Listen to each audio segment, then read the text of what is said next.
wabarakatuh. Alhamdulillah. Alhamdulillah wa kafa.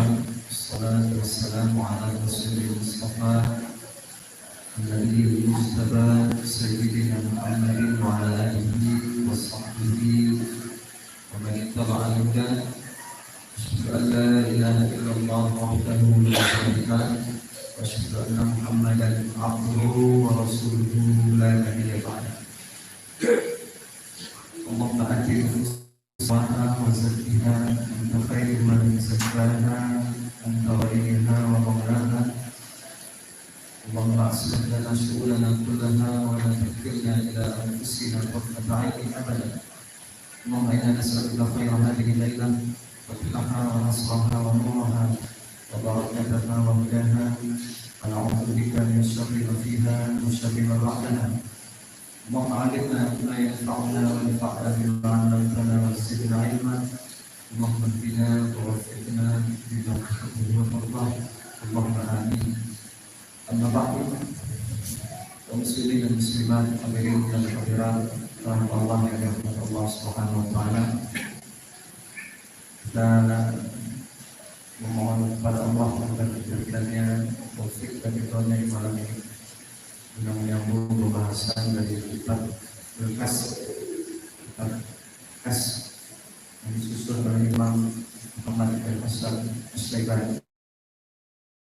Imam Hasan Asy-Syaibani adalah muridnya Imam Abu Hanifah dan sekaligus selain beliau adalah guru Imam Syafi'i rahimahullah, yang mana kita pada bahasan di bulan Desember yang lalu kita sampai pada masalah infak.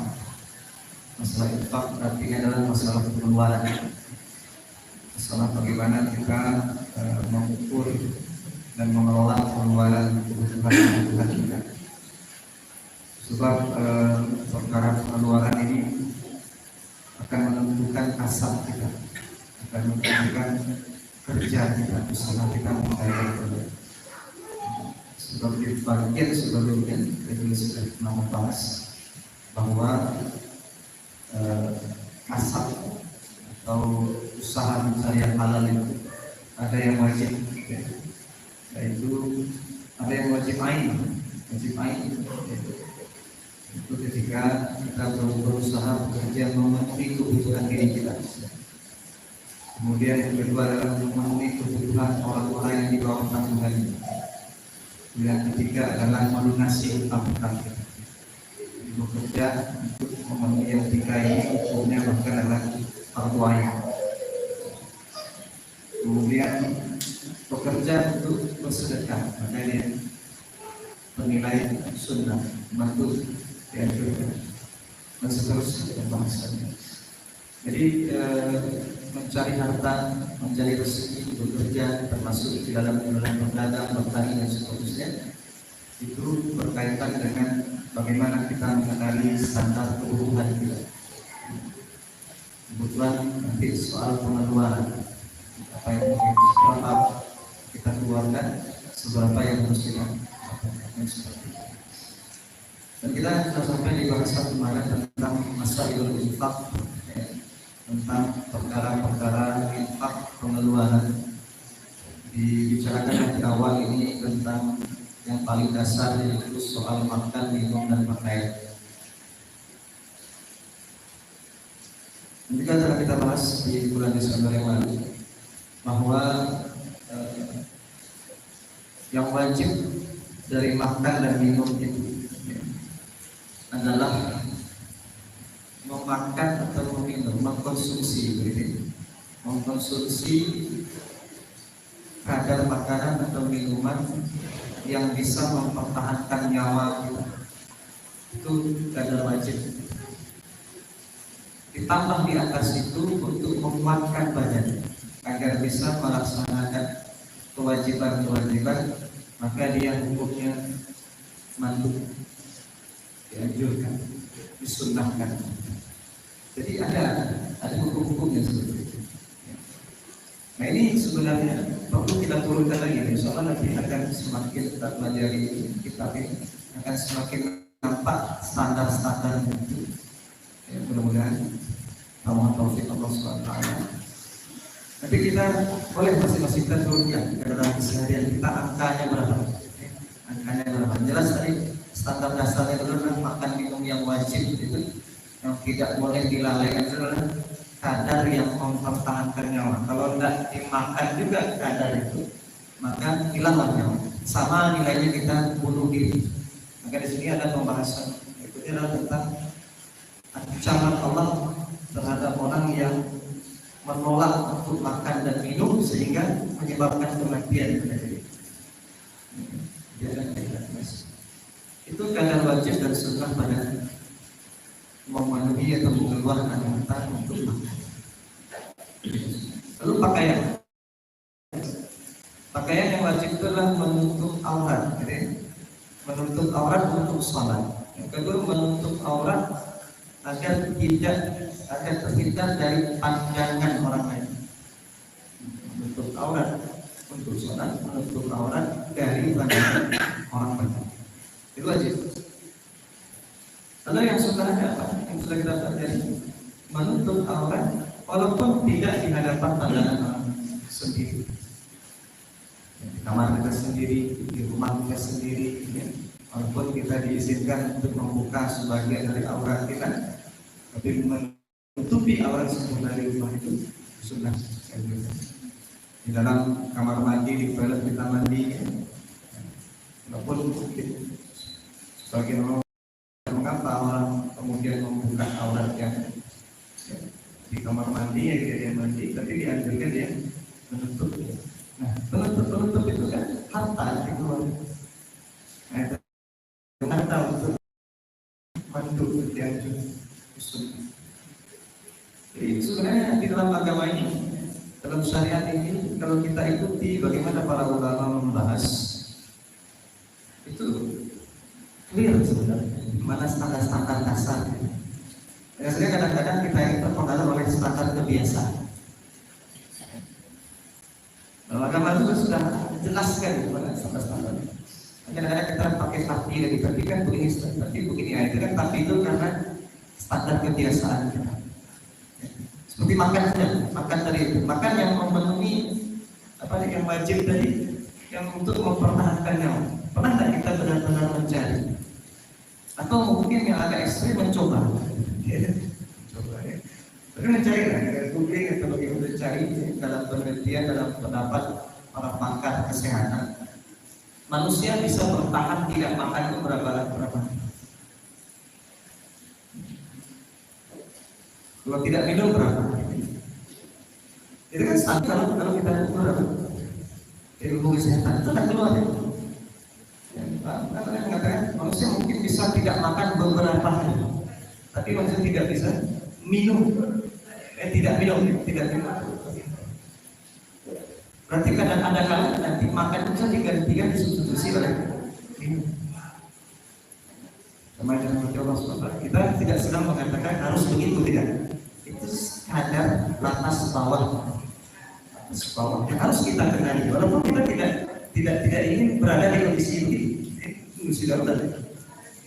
Bukan hukum makan menjadi batuan. Tapi kita harus tahu standar. Apakah kalau seseorang misalnya, secara umum kan standarnya kan 3 kali makan sehari, secara umum. Tapi di bulan puasa kita bisa makan 2 kali sehari. Ya, betul kan? Bisa. Bahkan pernah kita penelitian sebagian ahli kesehatan mengatakan satu hari itu orang cukup 5 kepal nasi gitu.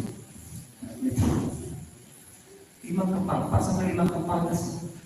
5 kepal sehari. Ya jaraknya berapa? Kalau 3 kali sehari berarti jarak per 8 jam gitu. Kalau 2 kali sehari jarak 10 sampai 12 jam. Jadi itu kan penelitian manusia, silakan ada masalah dengan penelitian itu.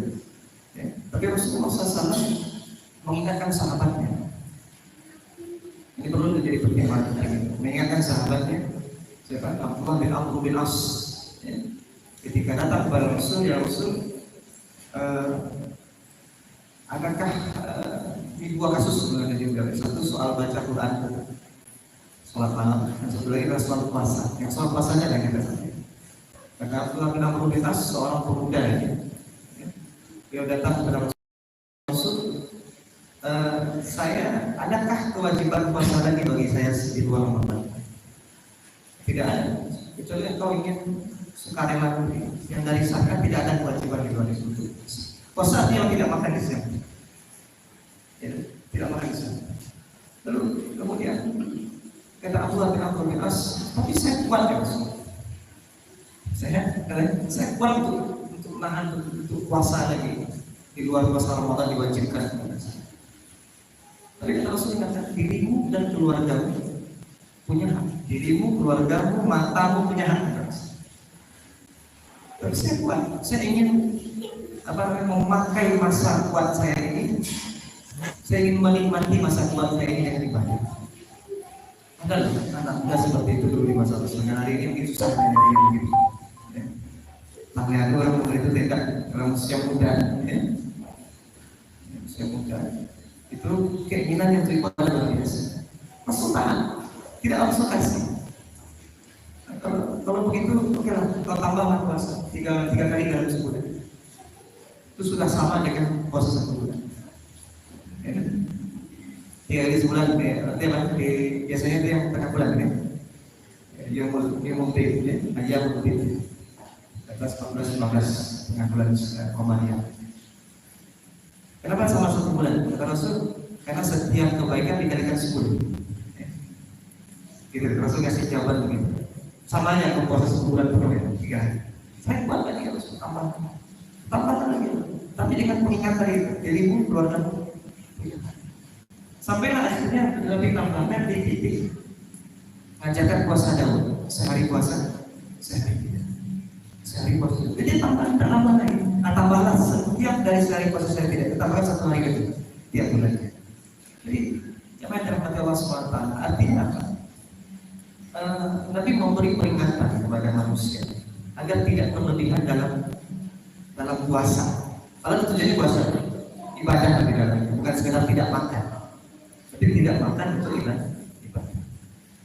Yang kalau dia berpuasa, berarti kemungkinan dia makan itu adalah di sahur saja, di berbuka saja kan, 2 kali sehari. Itu pun Rasulullah paling banyak ya sehari puasa, sehari tidak. Berarti dalam 1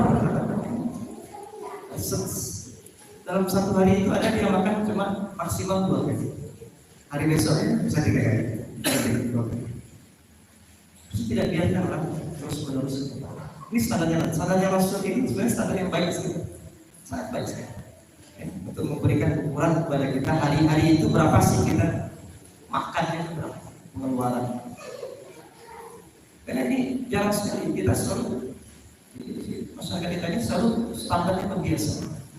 Kalau gadang tangki itu gadang isi. Ya.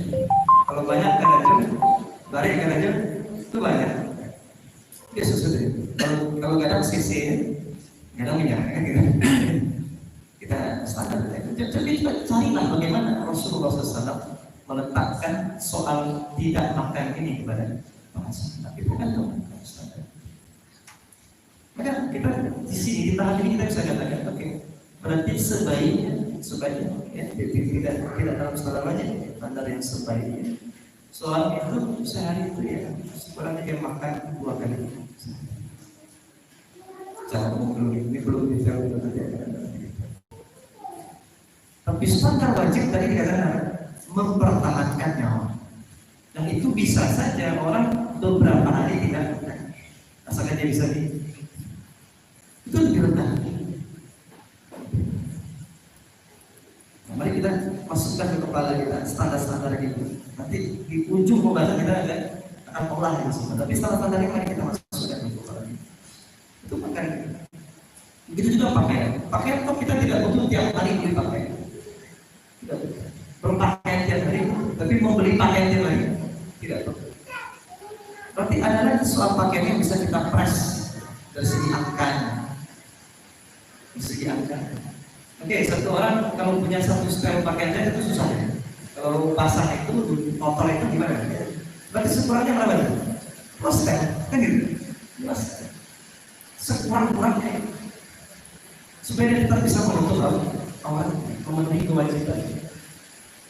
Tapi ingat, di dalam pembahasan yang lalu itu kita juga disampaikan oleh Imam Muhammad bin Hasan Asy-Syaibani, hendaknya seorang laki-laki di satu rumah itu, ya, dia menyediakan tempat penampungan air untuk wanita-wanita yang ada.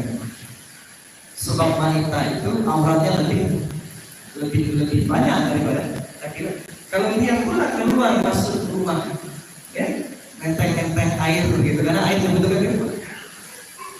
Kalau hari ini malam sudah ya, sumur, kita punya pipa segala macam, ya, memudahkan itu masuk dalam rumah. Tapi dalam pipa ini jelas menjadi kewajiban juga agar tertutupnya aurat para wanita-wanita yang ada di rumah. Sementara di tempat lain dikatakan wanita juga adalah aurat. Ya. Maka hendaknya laki-laki yang di rumah itu juga mengeluarkan sebagai satu kebutuhan dasar bagi keluarganya. Tapi itu tempat untuk menampung air itu, apakah bak namanya, apakah ember namanya, supaya akan lebih terjaga auratnya. Wanita. Mari kita masukkan di pikiran kita hal-hal itu. Lalu kemudian baru kita masuk ke pembahasan tadi, kesini sedikit tadi ancaman. Karena ini ada titik wajibnya, namanya. Ada titik wajibnya. Makan itu ada titik wajibnya. Pakaian tadi ada titik wajib. Maka di sini dikatakan oleh Muhammad bin Hasan, man intana min al-akli wasyurbi wal istighna hatta mata. Siapa yang menolak makan, minum dan menempati satu ruangan, tempat tinggal, sehingga dia mati, aujaba ala nafsihi dukhulan nar, maka mestilah wajib bagi dia untuk masuk neraka. Itu maksudnya. Kalau dia tidak makan, tidak minum dan tidak mencari tempat terlindung, sehingga kemudian dirinya terjatuh masuk ke dalam sebuah situasi mati dia gara-gara itu, maka mestilah orang begitu haknya dalam neraka. Li'annahu qatala nafsahu qasdan, karena berarti dia sudah membunuh dirinya secara sengaja. Maka annahu qatala bi hadidah, seolah-olah dia itu telah membunuh jiwanya dengan hadidah, dengan satu batang besi. Maka Rasulullah sallallahu alaihi wasallam bersabda, man qatala nafsahu bi hadidatin fa hadidatuhu fi yadihi yajabu biha nafsahu fi nar. Siapa membunuh dirinya dengan satu batang besi kecil, ya, dia bunuh dirinya, maka besi itu nanti akan dia tusuk-tusukkan terus ke badannya selama dia berada di neraka. Nah, orang yang tadi itu membiarkan mau makan besi, makan dan mau, ada lah yang begitu, dia mau makan ini, ada yang begitu, sampai sakit, sampai jalan susah pula orang mengurusi dia sakit gara-gara dia mau makan. Seperti ini tidak pernah ada pembenaran di dalam syariat. Jadi titik-titik wajib tadi harus kita ketahui. Bahkan Rasulullah SAW mengancam orang, ya, maka syariat ini mengancam orang yang sengaja menolak makan dan minum sampai membawa kematian. Ancamannya adalah ancaman neraka, ancaman sama dengan hukum orang yang membunuh diri. Itu satu sisi. Ada yang wajib, ada yang sunnah. Makan yang wajib, makan yang sunnah, yang dianjurkan. Standar makan yang wajib kan sebenarnya standar makan sunnah. Standar pakaian yang wajib kan standar pakaian yang sunnah ya. Kalau sudah begitu, maka masuk kita bahasan berikut dari Muhammad bin Hasan, wa kullu ahadin manhiyun an ifsadit ta'am. Setiap orang karena makan itu ada titik wajibnya, ada titik sunnahnya. Maka setiap kita ini dilarang untuk merusak makanan. Sampai ke situ rumah karena makan itu wajib, ada titik wajibnya, ada titik sunnahnya. Berarti kan syar'i ya. Syar'i, masyru' disyariatkan, makan itu disyariatkan. Karena makan itu disyariatkan, maka merusak makanan itu dilarang. Wa minal ifsadi al-israf. Dan di antara bentuk merusak makanan itu adalah israf. Apa itu israf? Innallaha la yuhibbul musrifin.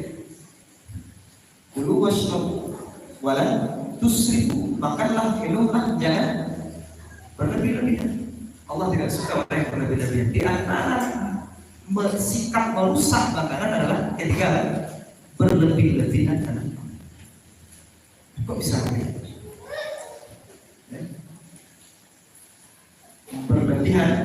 Berlebih-lebihan berarti merusak. Mari kita lihat penjelasan. Bukankah Rasulullah SAW pernah bersabda dalam sebuah hadis, Nabi SAW naha 'anil qila wa qal wa an kathrati su'al wa an idha'atil mal. Rasul pernah melarang tiga hal, qila wa qal, mendengar dan menyambung-nyambungkan berita yang tidak jelas. Ya, qila wa qal, katanya, isu, ya, membangun isu. Lalu kemudian kathrati su'al, banyak-banyak bertanya yang tidak ada faedahnya untuk memperbaiki amal sehari-hari. Yang ketiga, idha'atil mal, menyia-nyiakan harta. Wafil insani idha'atul mal. Ketika kita merusak makanan, berarti kita masuk kategori menyia-nyiakan harta. Menyia-nyiakan harta ini bagaimana? Menyia-nyiakan itu apa? Harta itu, tapi tidak termaksimalkan, kan begitu? Tidak terpakai. Atau terpakainya untuk sesuatu yang bukan maksudnya, yang sesungguhnya. Sia-sia begitu bukan sia-sia. Ini bicara sia-sia, bukan berarti tidak punya harta lalu kemudian tidak terpakai. Punya harta terpakai tapi tidak sesuai dengan peruntukan. Sia-sia. Curang kan begitu, bantal untuk lalu dipijak-pijaknya, sederhana ya. Bantal itu dipakai bantal itu kepala ya, tapi dipijak-pijak, tapi celana kayak sio-sio kan dipakai juga, tapi bukan untuk dan peruntukan.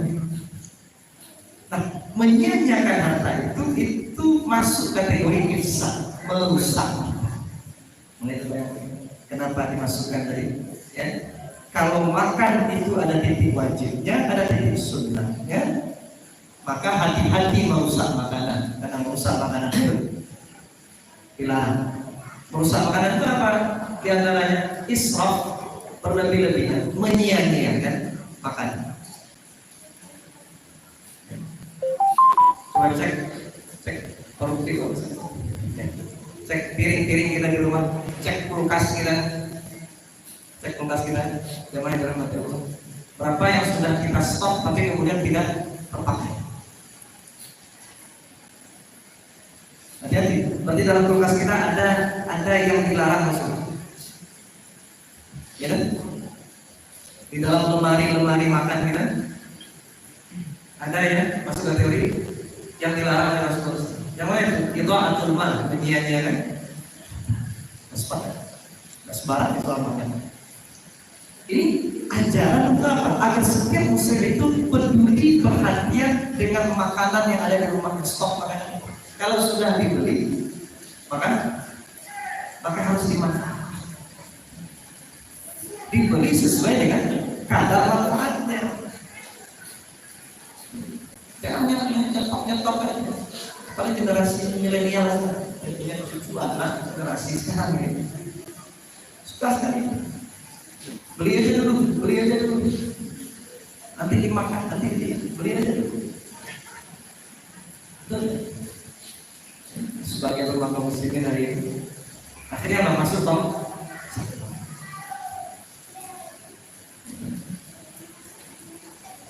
tong sampah jadi beban siapa? Kalau dari beban pribadi dan sana, dari beban umat.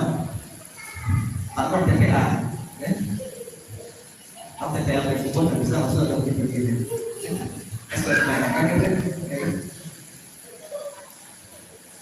Coba kalau orang peduli aja dengan makannya, dia beli, dia penuhi sesuai dengan kadar yang benar-benar dibutuhkan di rumahnya. Tidak ada harta yang sia-sia. Berapa banyak dana yang bisa kita simpan. Dari yang bisa kita simpan itu berapa banyak kemudian yang membuat yang bisa menghantarkan kita ke surga Allah SWT. Itu orang beriman berpikirnya. Dari sarung-sarung sama sampah, makanan yang terbuang sia-sia itu bukan yang orang patut itu. Nanti minum begini, pastinya buang juga selain cerita. Jadi minum setangan itu buang ya. Kembali hasil. Lalu ayo perhatikan pada akhirnya kata Imam Muhammad bin Hasan, annahu yahrumu 'alal mar'i fi maktasabahu min al-halal. Pada akhirnya dari yang didapatkan secara halal oleh seorang muslim, dari harta yang didapatkan secara halal itu pada akhirnya diharamkan 5 hal. Kita sudah bekerja, dapat harta, punya rumah, punya kendaraan, punya stok makanan, punya ini semua, gitu. Ada 5 hal yang harus diperhatikan dan 5 hal itu diharamkan oleh Imam Muhammad bin Hasan. Yang pertama al-israf, al-ifsad, merusak dia pertama. Merusak apa yang sudah kita dapat. Nah dibagi, dirusak, nah dimiliki, dirusak. Ya. Yang kedua adalah as-saraf, berlebih-lebihan. Berlebih-lebihan. Kalau berlebih, expire, nah berlebihan dia merusak ya. Ya. Sudah berlebih, kemudian expire ya, dan bisa dimakan, rusak aja ya. Kalau tidak kita beli, ada orang lain yang bisa memanfaatkan yang sebenarnya. Ya. Jadi agama ini memang mengatur sampai hal seperti itu. Wah, yang ketiga apa? Al-makhilah. Al-makhilah. Apa itu al-makhilah? Sombong. Kita punya sesuatu dari yang halal lalu kemudian muncul sombongan. Itu dihalalkan sombongan dari memiliki sesuatu walaupun itu halal kita miliki. Ya. 3. Yang keempat at-tafakhur. Membangga-banggakan. Tadi makhilah itu yang di hati. Kalau tafakhur sudah menunjuk-nunjukkan. Kemudian at-takatsur. Apa itu? Bersaing siapa yang lebih banyak. Oh halal. Saya sendiri. Iya sendiri. Kerja sendiri, prospek sendiri. Iya. Tapi kalau dorongan yang ini kita takatsur. Ya, simpulan lah punya itu aku balik. Tak mau kalah. Biasanya kalau udah dekat-dekat lebaran gitu. Ya, kan lagi raja kan. Kalau ada raja kalau kita pikir Ramadan lebaran kan. Waspada itu biasanya. Itu 5 hal dari yang kita miliki yang halal, yang 5 ini tidak boleh ada. Dari Imam Muhammad. Apa tadi? Merusak, berlebihan, sombong dalam hati, tafakur, berbangga-bangga. Mungkin yang kelima, bersaing, berlomba untuk siapa yang lebih baik. Ingat, nanti akan dibahas bisa. Amal ifsad, adapun merusak harta yang halal yang kita miliki. Ya. Faharamun biqaulihi ta'ala, maka dia haram. Dan Allah SWT telah berfirman di surah Al-Qasas, ya. Ayat yang terkenal sekali, wabtaghi fima ataka Allahu daral akhirah, dan carilah dari semua yang telah Allah berikan kepada apa yang dicari, daral akhirah, kehidupan di akhirat. Wala tansa nasibaka minad dunya, tapi jangan kau lupakan bagianmu di dunia. Targetnya akhirat, yang dunia jangan dilupakan. Yang terbalik ya, yang terbalik itu gimana? Targetnya dunia, nah akhirat jangan dilupakan. Di akhirat kesambilan, nah kalau di sini yang kesambilannya dunia. Ya, jangan salah pasang. Salah pasang ini sama kayak orang salah pasang antara doa dan amalnya. Doa apa? Bekerja, tawakal ya. Kerja dan tawakal. Ini tawakal itu belakangannya seringkali tawakal ini tempelan. Karena tawakal itu harusnya yang utamanya. Doa itu harusnya yang utamanya. Karena doa juga bagian kerja. Sama deh. Kalau kita mencari akhirat dan dunia, maka dunia ini tempelannya, sambilannya, cekerannya, gitu kan? Tujuan aslinya kerja utamanya adalah akhirat. Maksud Allah ini mengatakan Allah dalam akhirat walaupun sangat akan dunia. Lalu kata Allah lagi supaya bisa memposisikan ini dengan pas, wa ahsin kama ahsanallahu ilaik. Caranya gimana? Berbuat baiklah dalam kehidupan ini seperti Allah berbuat baik kepada. Jadi kita harus tahu bagaimana Allah berbuat baik. Gimana Allah berbuat baik?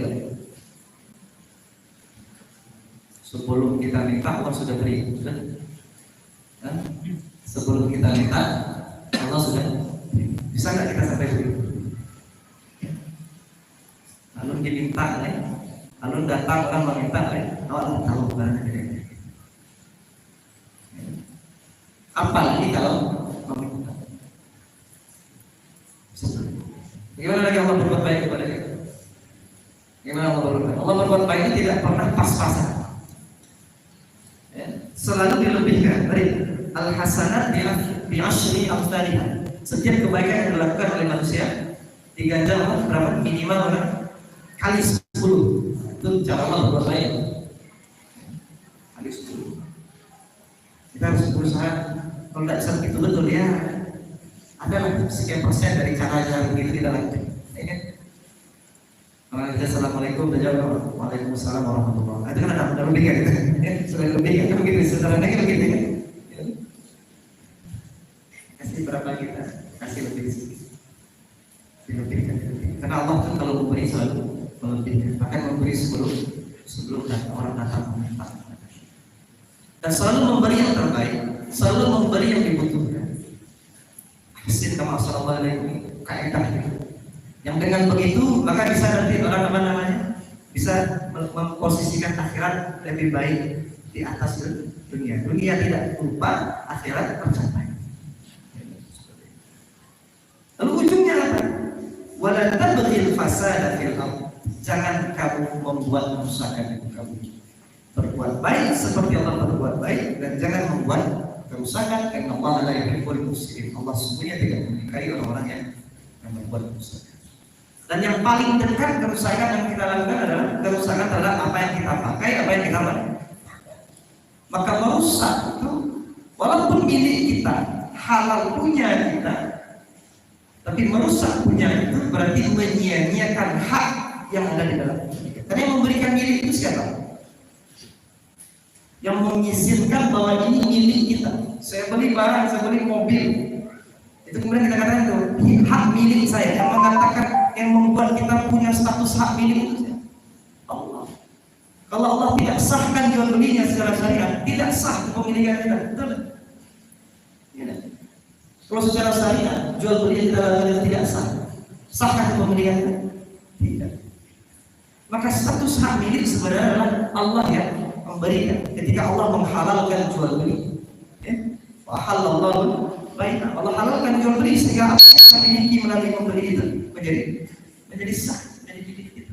Tapi kalau sudah kita miliki, jangan dirusak. Ada orang punya motor, tak diganti-ganti respon, diganti oli. Apa itu?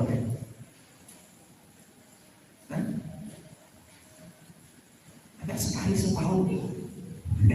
Harusnya ganti oli itu berapa? Sekali sebulan, sekali 3 bulan, kan? Itulah hal-hal benar-benar memikir. Sampai barasok.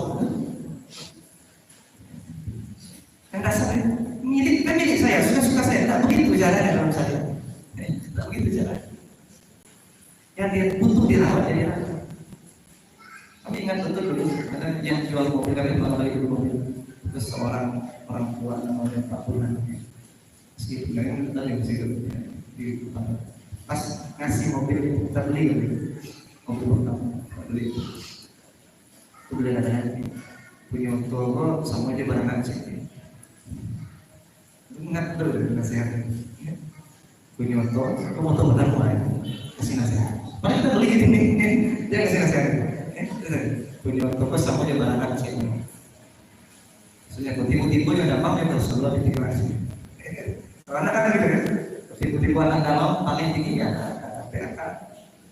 Kadang-kadang punya untuk beli. Siapkan, jadi jangan hanya siapkan dana untuk beli saja. Kan betul. Kadang-kadang kita ini beli, tapi cara menjaga merawatnya tidak pernah kita.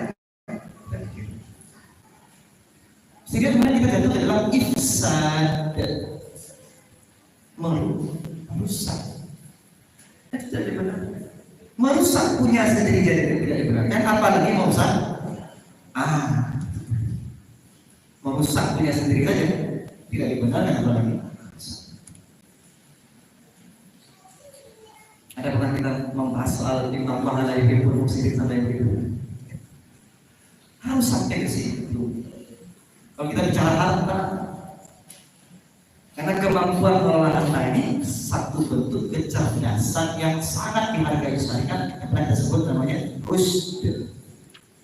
Fa'in anas ingin menguruskan fa'au ilaihim amwalahum. Kalau pada diri anak itu ada kecerdasan namanya rusd, dan salah satu kriteria rusd itu adalah kemampuan mengelola harta, barulah diserahkan kepada anak itu harta.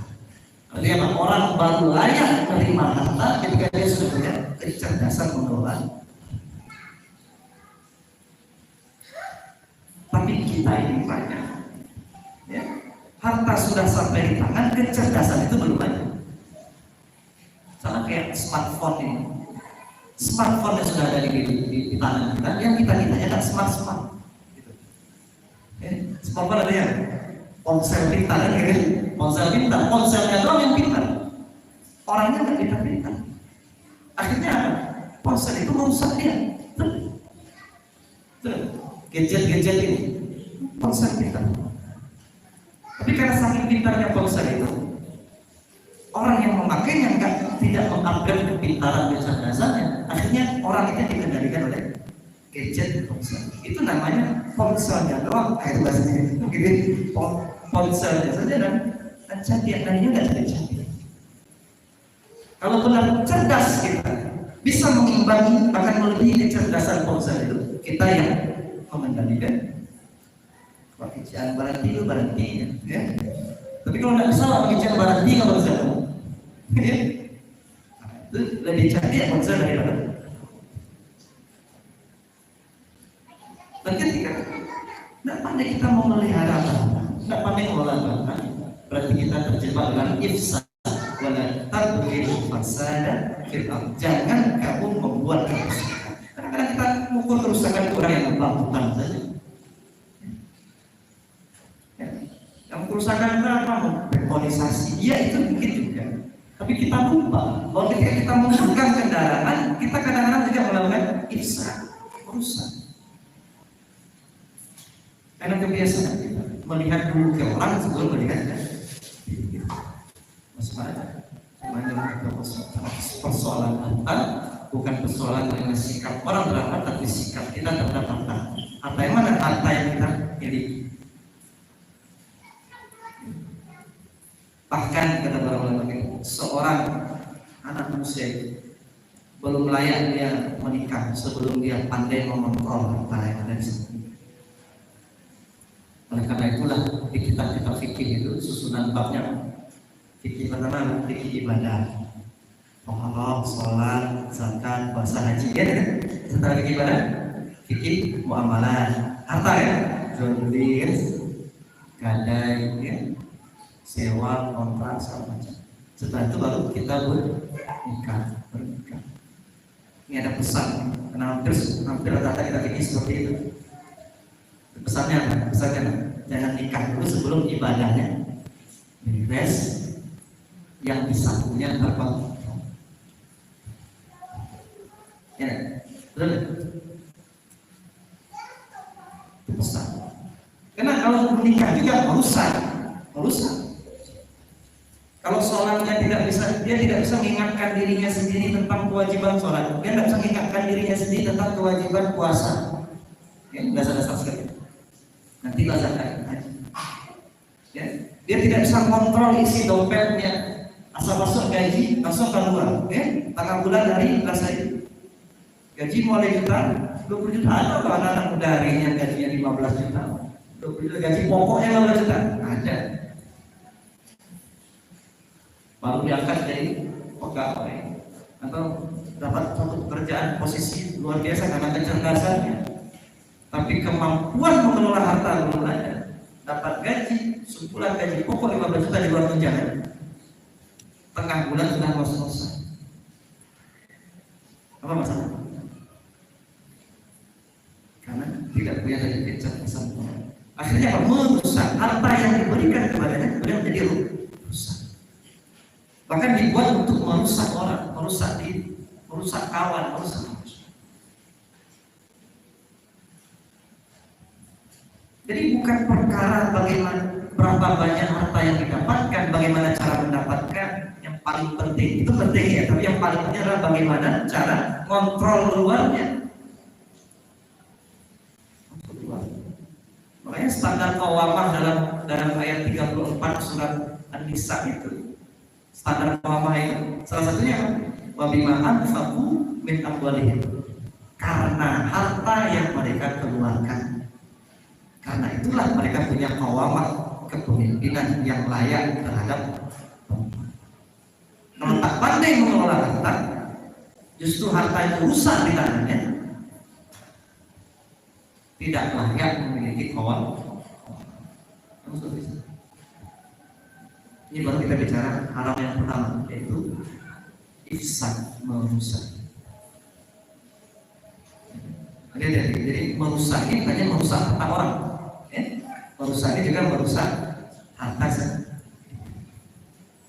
termasuk ada makanan. Merusak makanan bagaimana cara? Jadi kemudian tidak dimakan sampai expired.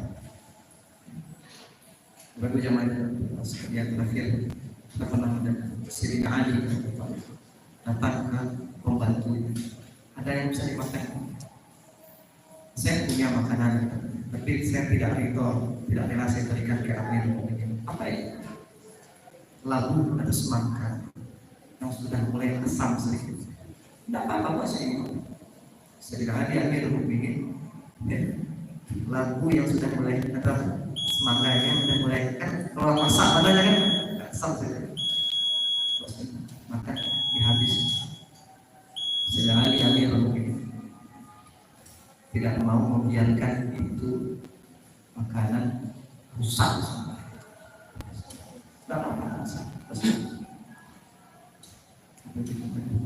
Begitu betul generasi sahabat menjaga agar tidak merusak itu semangat. Lalu dari kebun dia, karena tugas yang ngurusin kebun. Catatan penting bagi kita. Cek kulkas kita, cek makanan, belilah sesuai dengan yang kita butuhkan supaya tidak masuk dalam kategori ifsad, kalau itu merusak. Allah maha besar.